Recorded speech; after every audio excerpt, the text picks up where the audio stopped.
Quel adulte au cours de sa vie ne s'est jamais senti impuissant devant un manque de compétences ou de connaissances pour mener à bien un projet, ou même pour renforcer son pouvoir d'agir en tant que personne dans la communauté ou dans la société?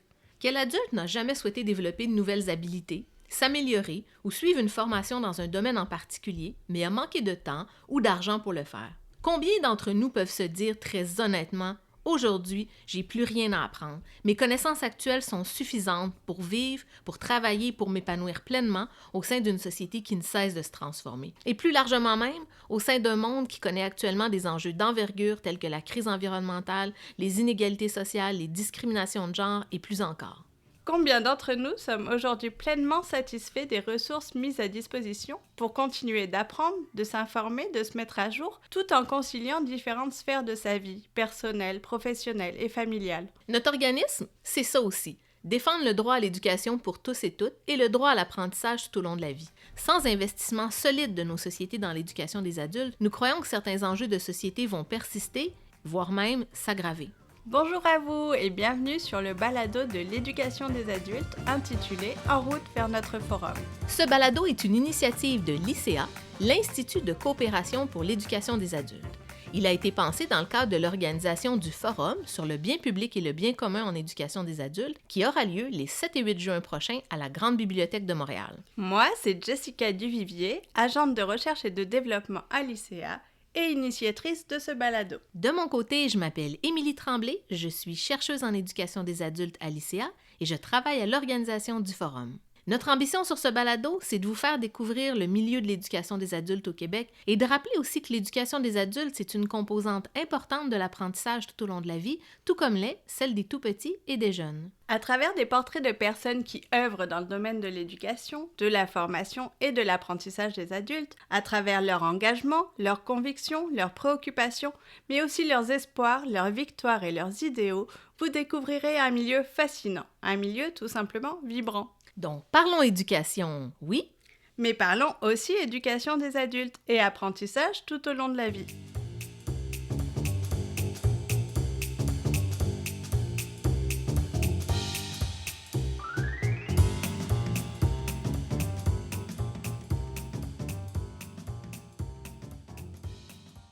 Si vous n'avez pas encore écouté notre premier balado qui introduit l'éducation des adultes au Québec, mais aussi le pourquoi de cette série de balados et du forum que nous organisons, je vous invite vivement à y coller vos petites oreilles dès que vous en aurez l'occasion.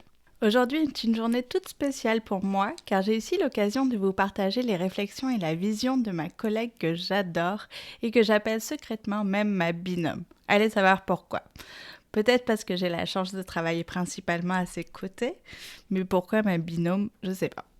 Bref, vous allez entendre ici Émilie Tremblay, chercheuse en éducation des adultes et responsable de l'organisation du forum. Émilie est non seulement passionnée d'éducation, mais il faut que je vous le dise, elle est aussi une véritable mordue de toutes les pratiques éducatives orientées pour un plus grand bien commun ou mises en place pour un plus grand libre accès à toutes et à tous. Il n'est donc pas étonnant qu'Émilie soit responsable d'un forum en éducation des adultes sur la thématique du bien public et du bien commun. Et vous allez voir qu'Émilie maîtrise le sujet pas juste mentalement, mais qu'elle en parle avec ses tripes.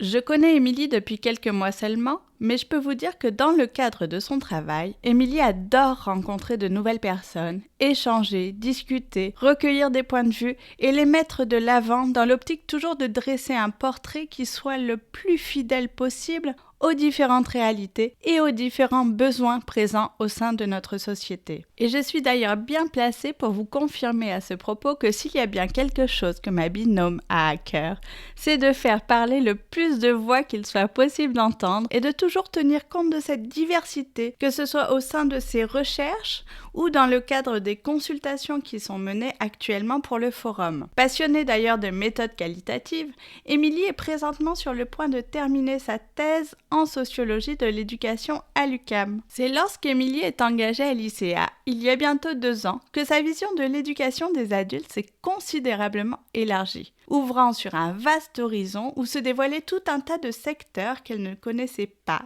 ou peu. Elle me fait alors mention de quelques-unes de ses découvertes, telles que le RGPAC, ou le regroupement des groupes populaires en alphabétisation du Québec, le MEPAC, un mouvement d'éducation populaire et d'action communautaire, mais aussi des acteurs en FGA, en FP, à des organismes comme l'AMASC, l'Alliance des milieux adaptés de scolarisation. Elle me mentionne également toutes sortes de lieux, d'institutions qu'elle n'avait alors jamais eu l'occasion d'approcher sous l'angle de l'éducation des adultes ou de leur contribution à l'éducation des adultes. Elle évoque à ce propos les bibliothèques, les Fab Labs, les musées, en passant même par les universités. Il va sans dire alors que l'ICA lui a ouvert tout un nouveau champ de réflexion en tant que chercheuse, passionnée par l'autre et investie et engagée dans l'univers de l'éducation. Dans ce balado, nous avons donc principalement parlé du forum intitulé « Construire l'avenir, l'éducation des adultes au service du bien public et du bien commun » qui va avoir lieu les 7 et 8 juin prochains à la Grande Bibliothèque de Montréal. Émilie nous y dévoile les coulisses de son organisation. Elle met en lumière ici non seulement le contexte dans lequel s'inscrit cet événement, en nous parlant de la situation actuelle de l'éducation des adultes au Québec, mais peut-être plus spécifiquement, Émilie met l'accent au cours de notre entretien sur le choix de la thématique du bien public et du bien commun en éducation des adultes. À mes yeux, Émilie était d'ailleurs la personne la mieux placée pour vous éclairer sur ces notions et vous donner peut-être les clés nécessaires à la compréhension et à l'appréhension de ce forum. Notre démarche collaborative pré-forum est d'ailleurs également discutée, ainsi que les potentielles retombées de cet événement pour le milieu de l'éducation des adultes. Émilie nous dévoile son idéal concernant la place de l'éducation des adultes au Québec, qui demanderait alors une plus grande volonté politique. Elle nous mentionne également l'absence d'éducation des adultes dans les 7 priorités du gouvernement en éducation et de l'importance qu'il y a aujourd'hui de penser et d'agir pour une éducation et un apprentissage tout au long de la vie. Nous avons jugé ici important de mettre une dernière fois l'accent sur la mise en place du forum de l'ICA et sur les notions obscures, incomprises, sinon polysémiques, de bien public et de bien commun en éducation des adultes, avant de donner la parole au cours des prochains épisodes à des actrices et des acteurs de l'éducation des adultes provenant de différents secteurs. Alors allons-y, laissez-vous porter par la détermination de ma collègue de travail et sa volonté de faire de l'éducation des adultes un maillon fondamental de notre société, un maillon qui soit véritablement pensé au service du bien public et du bien commun. Bonne écoute!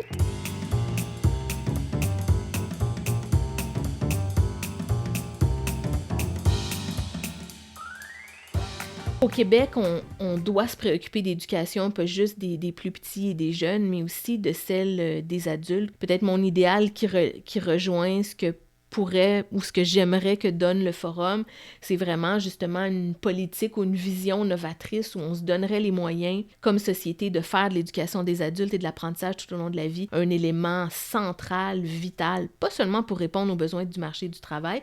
Oui, c'est important, mais pas seulement ça. Pour faciliter l'employabilité, oui, mais aussi pour favoriser l'épanouissement des gens sur tous les plans, le renforcement du pouvoir d'agir, pour assurer une participation diversifiée, plurielle des personnes à la vie sociale, économique et politique de notre communauté, de notre société. Pour les personnes aussi adultes, que ça soit beaucoup plus facile d'avoir accès à la formation ou à l'éducation souhaitée, puis qu'on mette en place vraiment les conditions nécessaires comme société pour que ça soit possible. Je pense vraiment à la conciliation famille, travail, études, mais je pense au financement, je pense à la nécessité d'avoir des lieux d'apprentissage adaptés à la diversité des besoins, des réalités, puis des défis des personnes apprenantes.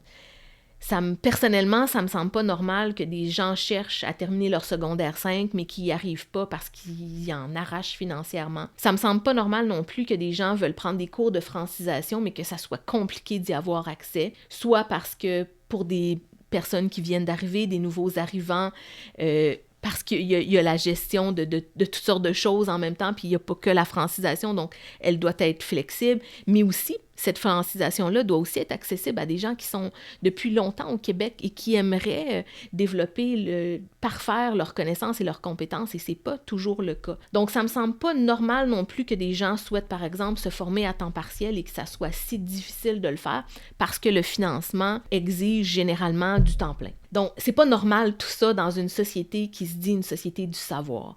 Il me semble qu'on devrait beaucoup plus faciliter l'accès à la formation, quelle qu'elle soit, dans des milieux, dans des contextes formels, informels et non formels. Je ne sais pas si ça prend une nouvelle commission parents ou des états généraux renouvelés, mais en tout cas, il me semble que ça prend vraiment plus de volonté politique pour reconnaître vraiment l'importance de l'éducation des adultes dans la société québécoise.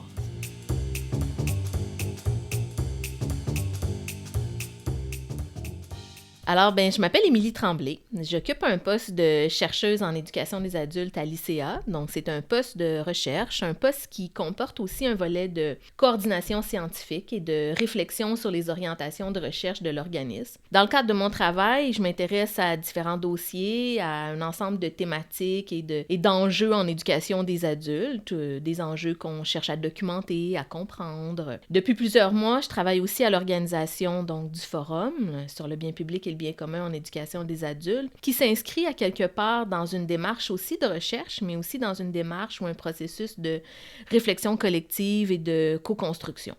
J'ai le privilège de rencontrer, d'échanger, puis de travailler avec des gens qui œuvrent dans différents secteurs, dans différents lieux d'éducation des adultes, et ces échanges-là permettent toujours de mieux comprendre les réalités propres à ces milieux. On est un peu à l'ICA des généralistes, si on peut le dire comme ça. On s'intéresse à tout l'écosystème, mais on n'est pas spécialiste de tous ces secteurs, de tous ces lieux-là.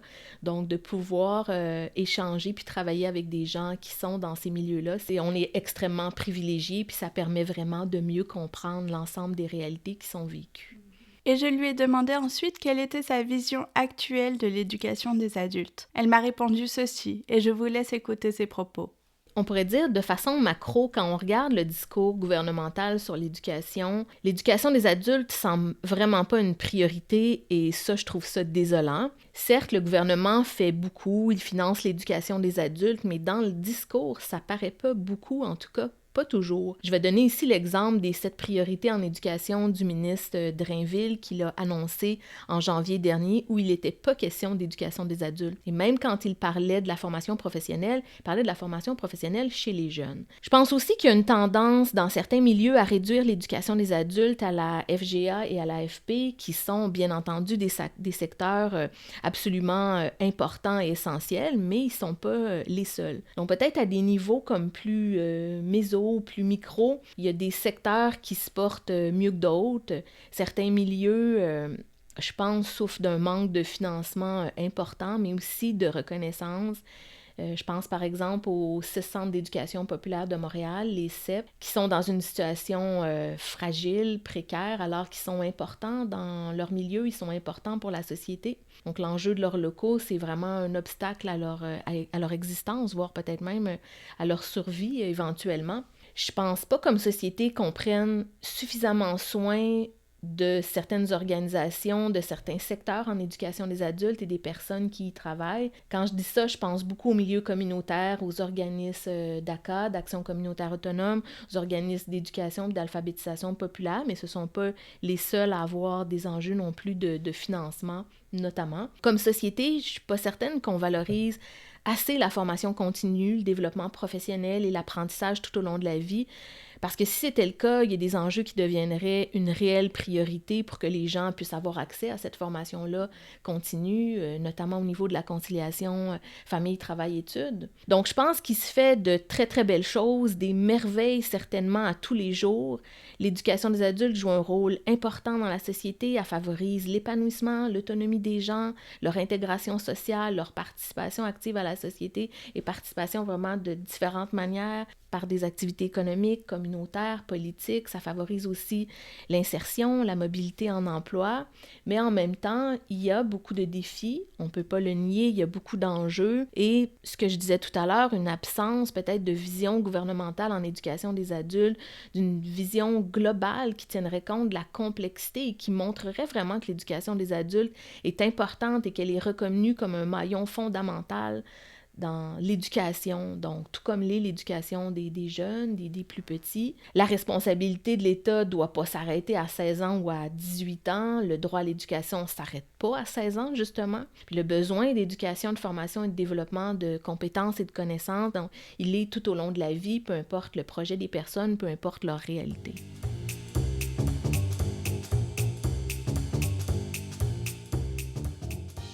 Alors, je sais pas pour vous, mais moi, je trouve ça hyper inspirant. Et en effet, même très important à mettre en œuvre. Mais j'ai une question. Émilie, peux-tu alors nous en dire un peu plus sur l'idée derrière l'organisation et la mise en place de ce forum en éducation des adultes sur le bien public et le bien commun? Bien, l'idée derrière le forum, c'est d'abord que le monde de l'éducation des adultes, il est en transformation, en effervescence, en recomposition. Il y a 20 ou 30 ans, ce paysage de l'éducation des adultes ou le paysage de l'éducation des adultes était différent. Donc aujourd'hui, il y a vraiment une multiplication de lieux d'éducation, de formation et d'apprentissage des adultes. On écoute des tutoriels sur YouTube, on suit des formations en ligne, on peut participer à des MOOC, des CLOM.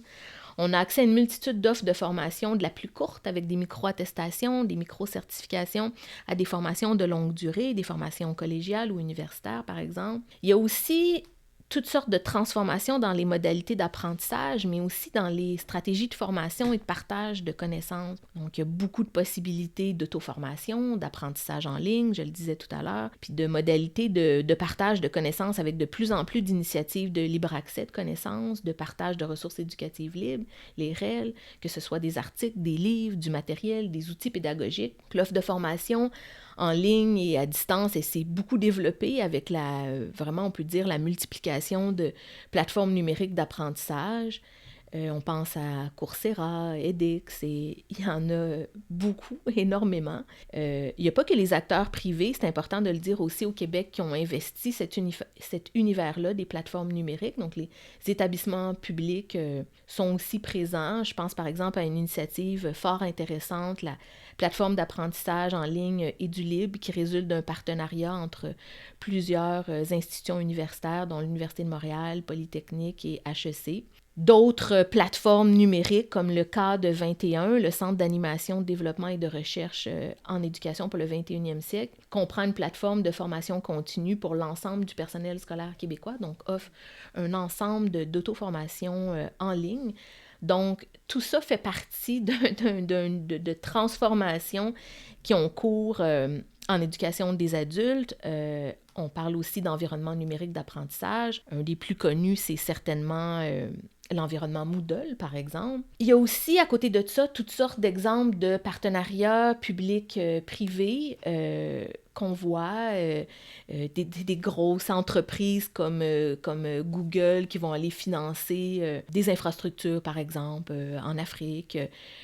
Tout récemment, dans le cadre de la guerre, du conflit en Ukraine, donc Coursera a ouvert son catalogue de formation aux universités ukrainiennes pour que les étudiants, les étudiantes ukrainiens puissent continuer à se former. Donc, toutes sortes en tout cas, de partenariats publics-privés où le bien public, le bien commun, le bien privé s'entremêlent. Est-ce que c'est un bien commun, justement, quand une plateforme comme Coursera donne un libre accès à ses cours, à ses formations, à des étudiants dans un certain pays, dans un certain contexte? Est-ce que c'est un bien commun? Certes, c'est une entreprise privée, mais ça bénéficie, c'est pour le bien commun, mais en même temps, ce genre d'initiative-là peut être arrêtée à tout moment. Donc, ce à quoi on donne accès, donc l'entreprise peut le retirer à tout moment. Donc, ça pose toutes sortes de questions, ce nouvel environnement-là. Puis, à côté de ça, il faut dire aussi que dans la société, les demandes de connaissances et de compétences dans un ensemble de domaines ou de sphères de la vie quotidienne sont omniprésentes, que ça soit le numérique, la santé, les finances, l'environnement, le développement durable. On a besoin de développer des connaissances et des compétences dans tous ces domaines-là. Puis on voit toutes sortes d'initiatives qui prennent forme justement autour de ces compétences-là qui sont nécessaires ou utiles à la vie quotidienne et au travail, donc en éducation juridique, en éducation financière, en éducation relative à l'environnement. Donc, dans cet environnement-là éducatif en effervescence, l'éducation des adultes, qui est une composante de l'apprentissage tout au long de la vie, apparaît importante, plus que jamais nécessaire pour aussi faire face à différentes crises, notamment écologiques. Et c'est pour cette raison que la reconnaissance de l'importance de l'éducation des adultes dans toute sa diversité, elle est essentielle justement pour peut-être limiter, voire éviter certaines de ces crises-là qu'on rencontre.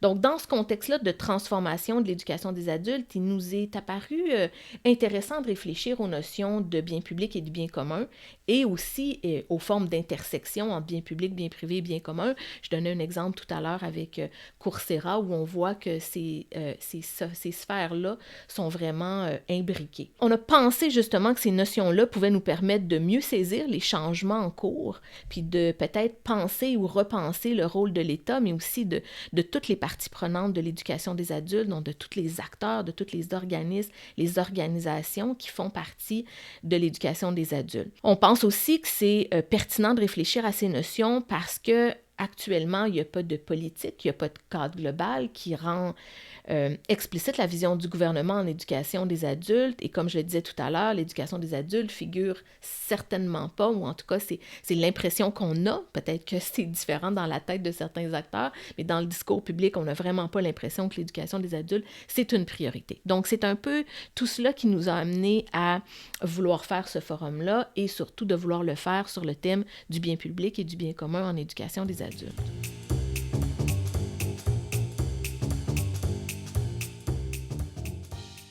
Toutefois, nous avons remarqué assez rapidement, Émilie, moi et le reste de notre équipe à l'ICEA, que les notions de bien public et de bien commun étaient utilisées de façon différente selon les personnes, de manière parfois interchangeable, et qu'elles restaient plutôt nébuleuses pour certains. C'est pourquoi nous avons entre autres décidé d'interroger les acteurs de différents secteurs de l'éducation à propos de ces notions et de leur point de vue sur ces notions. Et ma binôme, ayant écrit un article à ce sujet dans l'optique de démêler ces différents concepts, nous donne dans cet entretien quelques définitions qui seront peut-être un peu mieux vous éclairer sur ces notions. Il faut dire d'abord que ces notions-là sont polysémiques. Donc, elles ont différents sens en sciences politiques, en théologie, en économie, dans les sciences de l'environnement, en anthropologie. Donc, les définitions de ces notions-là sont différentes, elles sont nombreuses aussi, et selon les courants ou les approches théoriques, elles varient également. Donc, dans la présentation du forum, on parle plus de bien public et de bien commun au singulier, mais on peut aussi parler de ces notions-là au pluriel, tout comme on peut parler aussi de communs, des communs de la connaissance, des communs numériques, des communs informationnels, et ainsi de suite. Ce qui est intéressant avec ces notions-là, c'est que dans les rencontres d'échange qu'on mène depuis le mois de février, on voit que spontanément, les gens n'utilisent pas vraiment ces notions-là pour penser ou pour parler de leur travail, voire même de leur vision de l'éducation puis de l'éducation des adultes, mais qu'en fait, c'est vraiment au cœur de ce qu'ils font. Mais peut-être que c'est juste nommé différemment ou peut-être que c'est juste... C'est comme si c'était normal, c'est ça finalement le bien commun, c'est ce qu'ils font, travailler à la réussite, accompagner les gens, favoriser l'accès à de la formation, suivre les gens, les accompagner, leur donner des conseils. J'ai pas la prétention vraiment d'avoir la bonne réponse ou d'avoir une seule réponse sur qu'est-ce que ça veut dire ces notions-là de bien public et de bien commun. Quand on parle de bien public, de bien commun et de bien privé, c'est vraiment pas évident de savoir où commence l'une de ces notions, où finit l'autre, parce que les imbrications sont vraiment nombreuses et les frontières sont floues, parce que si aujourd'hui je fais une formation, on peut dire que ça m'apporte moi, donc personnellement, donc ça m'apporte quelque chose, donc on pourrait dire que c'est un bien privé, mais ça va apporter à ma communauté, ça va apporter à la société, donc c'est aussi un bien commun, c'est peut-être dans une institution publique, donc c'est un bien public, donc il y a des chevauchements vraiment entre ces notions-là. D'ailleurs, parfois on les voit utiliser bien public et bien commun de façon interchangeable, alors que certains auteurs et autrices vont quand même mentionner des des petites différences, des endroits où ça relève du spécifique du bien commun ou du bien public. C'est pourquoi une auteure que je trouve très intéressante, Rita Locatelli, parle justement d'un continuum entre ces notions-là de bien public et de bien commun plutôt qu'une opposition. Donc, je trouve ça intéressant de les voir de cette manière-là. On peut dire aussi que la reconnaissance des caractéristiques comme bien public ou comme bien commun d'une ressource, c'est aussi, et c'est important de le dire, le fruit d'une construction sociale et politique. C'est-à-dire que considérer l'éducation comme un bien public, ça découle d'un ensemble de choix, de décisions politiques, de choix sociaux, qui ne sont pas les mêmes dans toutes les sociétés et qui varient aussi selon les contextes, selon les époques et les lieux. Un bien ou une ressource peut être considéré de manière donc très différente. L'éducation, par exemple, peut être considérée par certains comme un bien public, par d'autres comme un bien privé, comme un avantage personnel, comme un élément relevant de la sphère individuelle, donc un bénéfice individuel. Et si on pense juste à l'éducation au Québec, donc l'action de l'État en éducation, elle a varié selon les époques, puis c'est vraiment à partir de la Révolution tranquille qu'on a mis en place un système d'éducation publique gratuit, donc de la maternelle jusqu'à la fin des études collégiales. Donc, considérer l'éducation ou l'éducation des adultes comme un bien public, ça ne se fait pas de la même façon à toutes les époques, ça ne se fait pas de la même façon dans tous les milieux.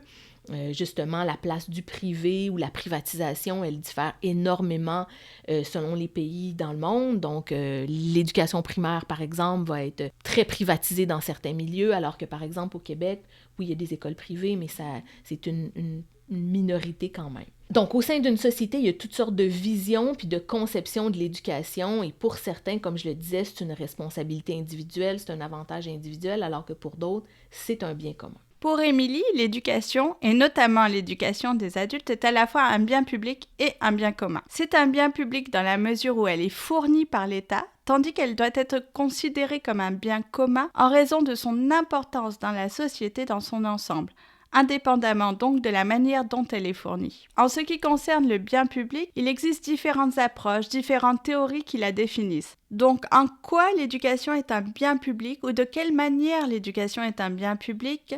Émilie me fait mention à ce propos de l'autrice Rita Locatelli, qui, dans un texte très intéressant intitulé « L'éducation comme bien public et bien commun, remodeler la gouvernance de l'éducation dans un contexte en mutation », identifie 3 facettes du concept d'éducation comme bien public. La première comme une vision, la seconde comme priorité politique et la troisième comme principe de gouvernance. Et je la cite, « Qu'il soit compris comme une vision humaniste, comme une priorité politique ou comme un principe de gouvernance, le principe d'éducation comme bien public renvoie à la définition et à la protection des intérêts collectifs de la société et à la responsabilité centrale qui incombe à l'État en la matière. » Donc, dans cette perspective-là, affirmer que l'éducation est un bien public, ça implique à la fois de reconnaître à l'État et au pouvoir public un rôle de premier plan. Donc, lorsque l'éducation dans une société ou dans un milieu est considérée comme un bien public, l'État va exercer différentes responsabilités. Par exemple, qu'on pense à la réglementation, à la gestion, à l'élaboration de politiques, de programmes, au financement, à l'offre de services éducatifs, etc. Donc, au Québec, l'État, il est présent. Il est impliqué en éducation, notamment en éducation des adultes. Il y a tout un réseau d'institutions publiques, mais aussi d'organismes qui sont financés par des fonds publics, même s'ils sont autonomes. Donc, affirmer que l'éducation est un bien public, ça implique de valoriser l'intérêt général, ainsi qu'une vision de l'éducation en tant qu'entreprise sociétale collective qui bénéficie à la société dans son ensemble. On sait, l'éducation a des retombées positives pour l'ensemble de la société, que ce soit sur la santé de la population, sur la réduction de la criminalité ou encore sur la réduction des inégalités socio-économiques. Le bien commun maintenant. Qu'est-ce que le bien commun? Donc, on peut aussi distinguer le bien commun au singulier, les biens communs au pluriel, mais aussi les communs. Donc, on parle beaucoup du bien commun dans le débat public, que ça soit pour référer à un ensemble d'enjeux relatifs à l'éducation, à la santé, à l'environnement, au développement durable, mais aussi à la gestion de ressources naturelles, à la gestion de ressources numériques et des connaissances.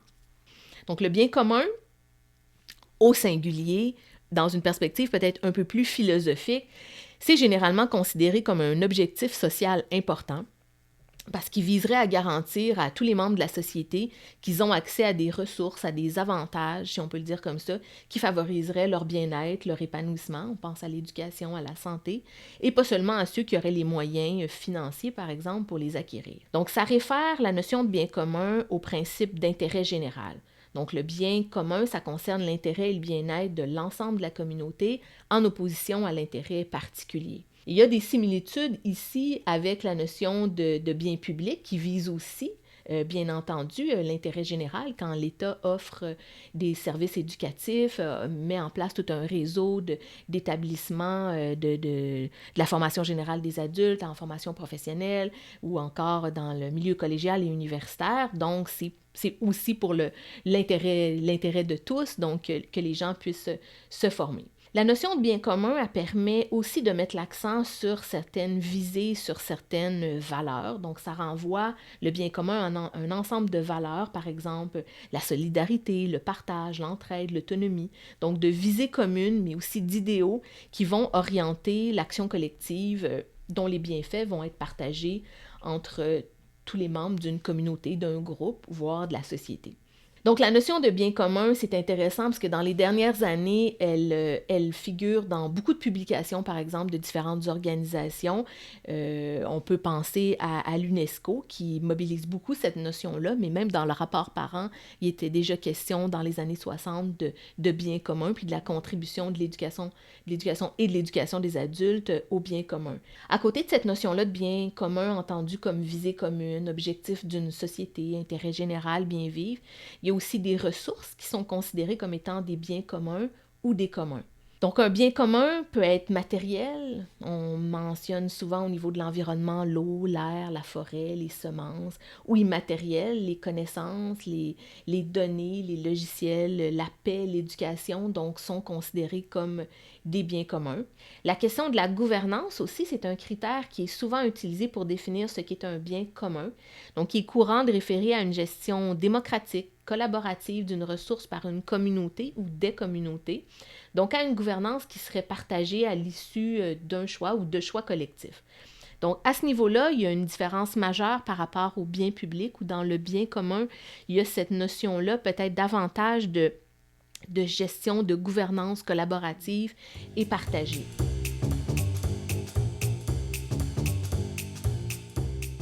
Concept fort intéressant. Mais si on l'applique maintenant au domaine de l'éducation, le bien commun, qu'est-ce que ça veut dire ? Ma collègue me répond plus ou moins ceci, et je vais tenter de résumer sa pensée. Le bien commun en éducation, ça réfère aussi à l'ensemble des valeurs, des principes, des connaissances, des compétences, des attitudes qui sont considérées comme étant bénéfiques, nécessaires et importantes pour la société dans son ensemble. Évidemment, selon les sociétés et selon les époques, ces valeurs, ces principes et ces connaissances-là varient. Donc, pour être un bien commun, l'éducation doit aussi faire l'objet d'une construction collective élaborée démocratiquement. C'est pourquoi il y a un ensemble de secteurs et de lieux d'éducation comme les centres d'éducation des adultes, les centres de formation professionnelle par exemple, qui sont peut-être davantage des biens publics, car ils sont sous la responsabilité de l'État qui prend la décision et en assure la gestion, avec bien entendu un ensemble de personnel scolaire qui y travaille. Donc faire de l'éducation un bien commun ou un commun, ça implique peut-être justement de transformer les institutions publiques par une plus grande coopération, une plus grande participation des communautés, des citoyennes et des citoyens, dans l'optique de construire des systèmes éducatifs plus démocratiques, plus inclusifs, plus adaptés aux spécificités et aux réalités des milieux. Et cette démocratisation-là, elle requiert aussi la consultation et la participation des communautés à l'élaboration et à la mise en œuvre justement des politiques publiques. Il y a beaucoup de communs aussi en éducation et en éducation des adultes, des ressources éducatives libres. Pensons à l'encyclopédie Wikipédia, pensons à des tiers-lieux éducatifs, des croque-livres même, des logiciels libres qui sont développés, des plateformes comme Moodle qui sont utilisées par un très grand nombre d'établissements au Québec. Donc tout ça fait partie aussi du bien commun ou des communs. L'éducation des adultes, c'est un bien donc public compte tenu de ses caractéristiques. L'État y joue un rôle de premier plan entre autres pour tout ce qui concerne la formation de base. Mais l'éducation des adultes, c'est pas seulement un bien public. La notion de bien commun, elle permet de reconnaître puis de valoriser le rôle, l'apport, la complémentarité de tous les acteurs, de tous les organismes, de tous les lieux qui sont impliqués d'une manière ou d'une autre dans la gestion, l'offre de services, le financement, mais aussi la réflexion, la réalisation de l'éducation des adultes. Donc, elle est prise en charge par l'État, l'éducation des adultes, ce qui va comprendre un grand nombre d'établissements, d'institutions publiques, d'organismes communautaires, mais elle est prise aussi en charge par les communautés, par les individus elles-mêmes et aussi par le secteur privé. Et maintenant que nous avons mieux compris ces notions clés qui seront discutées et réfléchies plus encore lors de notre forum, revenons à l'élaboration de ce forum et plus particulièrement à la démarche collaborative pré-forum. En d'autres termes, je voudrais savoir quelle est l'idée derrière cette démarche pré-forum. Donc, l'idée derrière la démarche, c'est, je dirais tout d'abord, un processus de co-construction.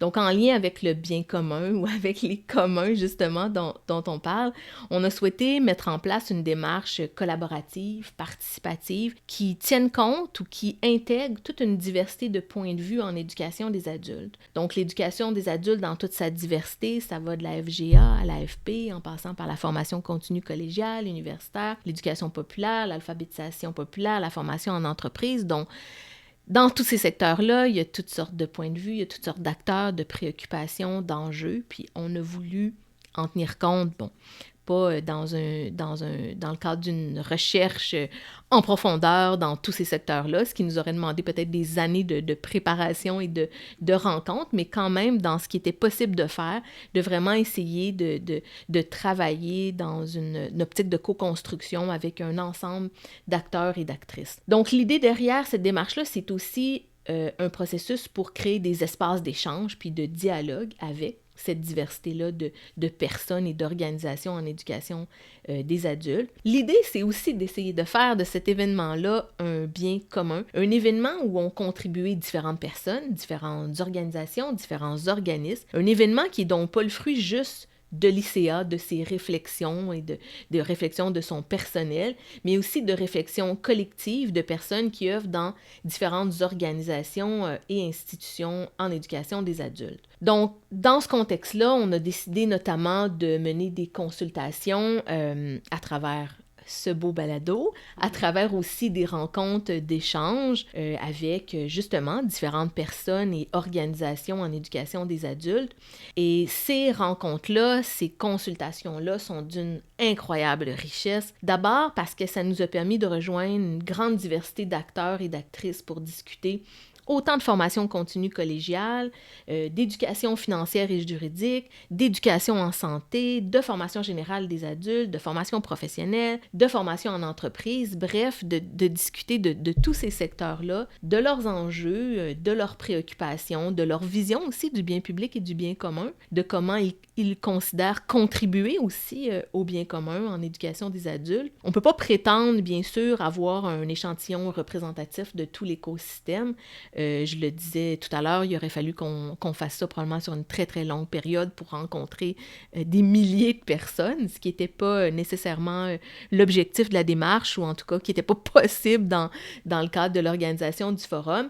Mais on a quand même rencontré une diversité de voix de gens qui occupent aussi des fonctions variées à la tête d'une organisation ou d'un centre de service scolaire, des enseignants, des chercheurs, des gens qui œuvrent dans le milieu syndical, des gens qui font de la formation en alphabétisation populaire. Donc, et toutes ces voix-là variées, sont d'une grande richesse. Ça nous apprend toutes sortes de choses sur l'éducation des adultes, sur ce qu'elles et ils vivent dans leur milieu.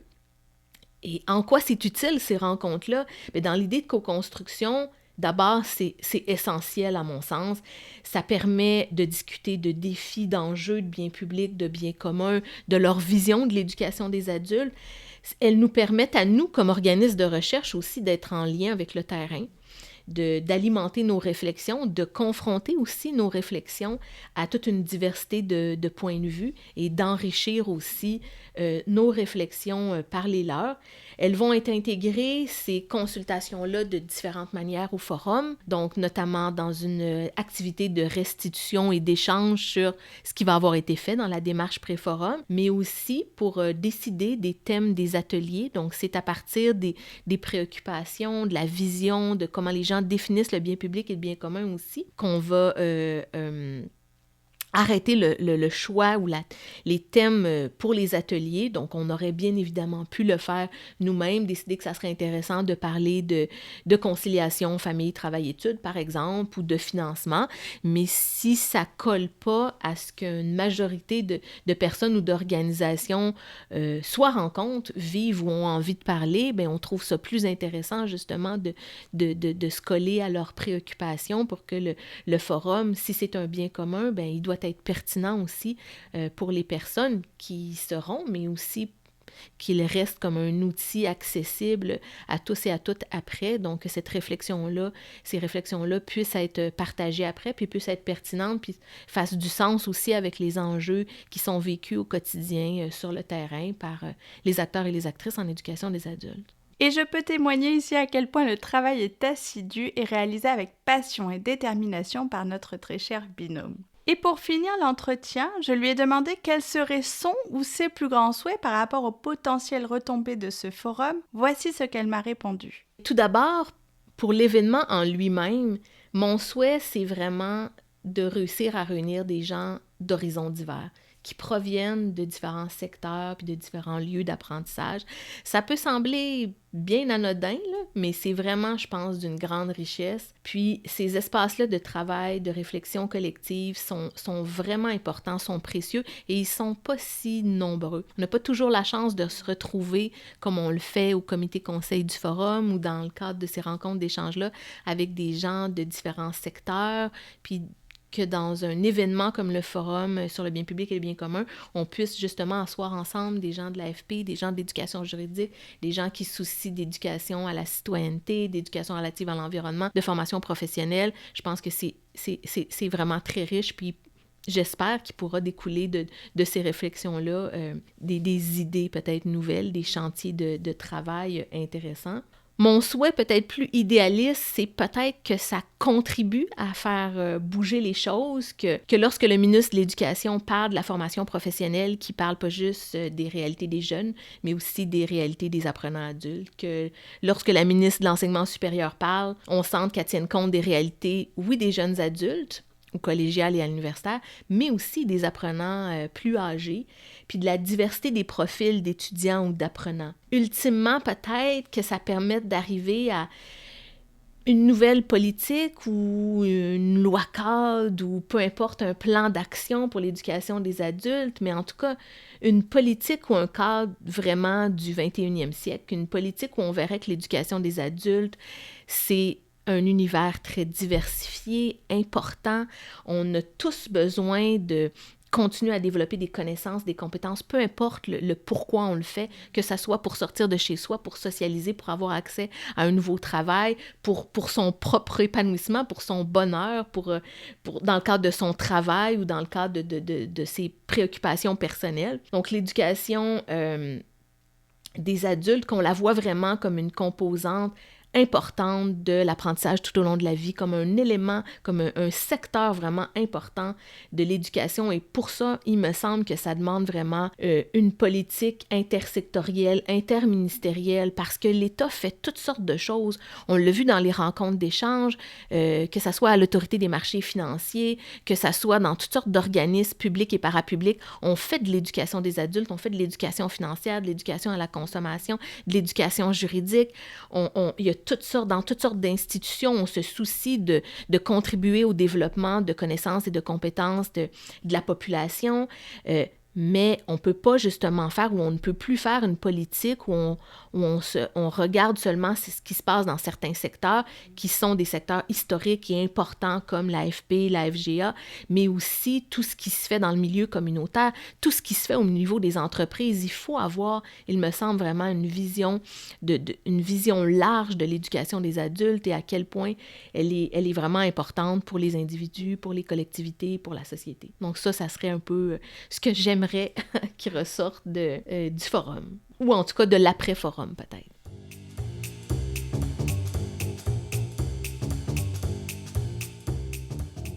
Un grand merci pour ce beau partage, Émilie. C'était Jessica Duvivier, réalisatrice et productrice du balado de l'éducation des adultes intitulé « En route vers notre forum ». En espérant que cet épisode vous a plu et vous a donné envie de plonger au cœur de nos prochains entretiens. Si c'est le cas, n'hésitez pas à vous abonner, à partager et à mettre 5 étoiles pour maximiser notre visibilité et ainsi faire valoir nos revendications. Notre prochain épisode sera cette fois-ci réalisé en dehors de l'ICA, avec comme invitée Isabelle Coutan, une femme passionnante et passionnée, coordonnatrice de projet au CEDAF, un centre de documentation sur l'éducation des adultes et la condition féminine. Alors je vous dis à très bientôt.